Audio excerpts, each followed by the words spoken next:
Ontem, o PL entrou com pedido de anulação da eleição, exatamente porque houve inconsistências.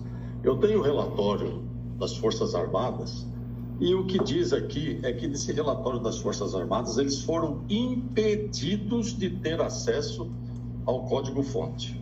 Então, veja, isso, quando nós temos indícios, Amanda, nós não podemos ficar simplesmente com a satisfação de que alguém chegou, fez uma declaração em que alguém vai para a rua e diz assim, esses são golpistas.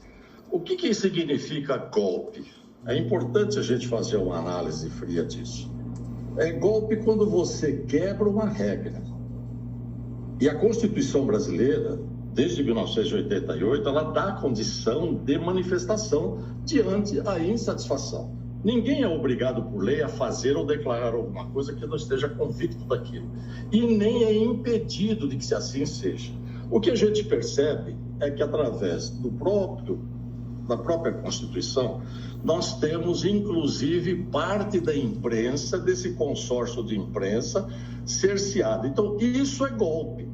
Existe uma regra, existem princípios, existem maneiras de se chegar a um determinado posicionamento, inclusive dando condição ao controverso, e você tem exatamente um cerceamento de quem deveria zelar pela lisura do processo. Se há dúvida, isso tem que ser mostrado.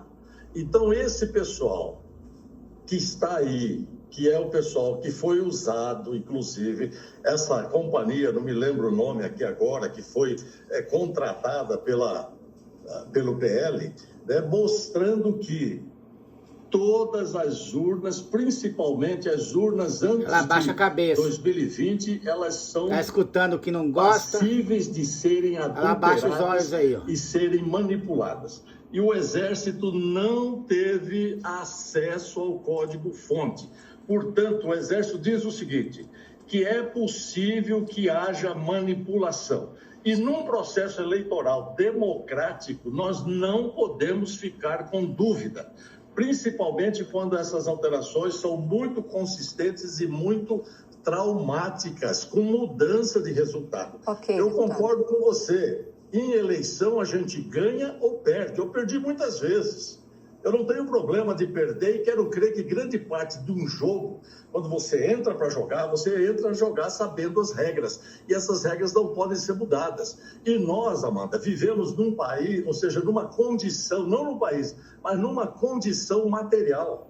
Nós temos que ter a materialização. E a pergunta é por que esse grupo que está hoje no Supremo Tribunal Federal trabalhou, fez campanha, agrediu a Constituição, contrariou o artigo 95, e que juiz não deve fazer campanha, não deve se envolver em política, e eles foram exatamente para isso, para manter e derrubaram 3 projetos de lei aprovados, transformados em lei, inclusive um que a presidente Dilma foi, inclusive, vetou e foi derrubado pelo Congresso. E agora a PEC 135, que não passou com a participação. E, na verdade, nós temos evidências claras, indiscutíveis, de que há manipulação. Então, por isso eu volto a afirmar. Eu volto a afirmar sem nenhum medo. Essa verdade virá à tona, para que verdadeiramente nós tenhamos um processo sério que possa ser confiável. Agora, deputado... Não tem jeito. Nós já estouramos nosso tempo, mas cabe mais uma pergunta do Paulo Eduardo Martins. Peço brevidade para ambos, por gentileza. Serei breve, Lívia. Deputado, bom dia.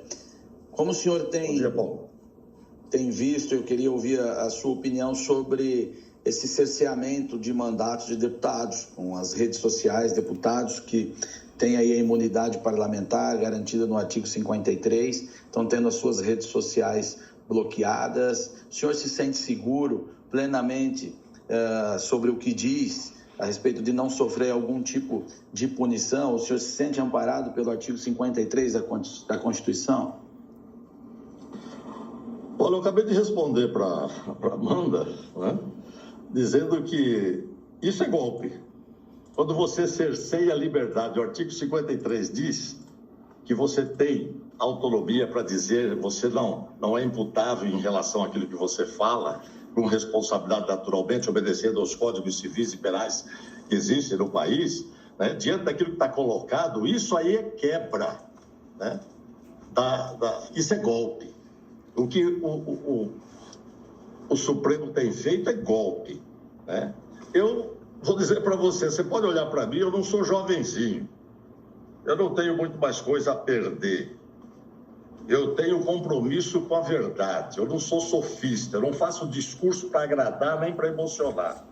O meu posicionamento é um posicionamento de resgate da verdade, daquilo que verdadeiramente acontece e está acontecendo. Então, o que eu estou falando aqui certamente vai parar no Supremo, vai para o TSE, vai para quem quer que seja. Mas eu estou amparado pelo artigo 53 e quero crer que os meus pares da Câmara, depois daquele erro absurdo de ter condenado o Daniel Silveira, eles devam reconsiderar e, se eu for preso, eles devem me soltar, sem nenhum problema.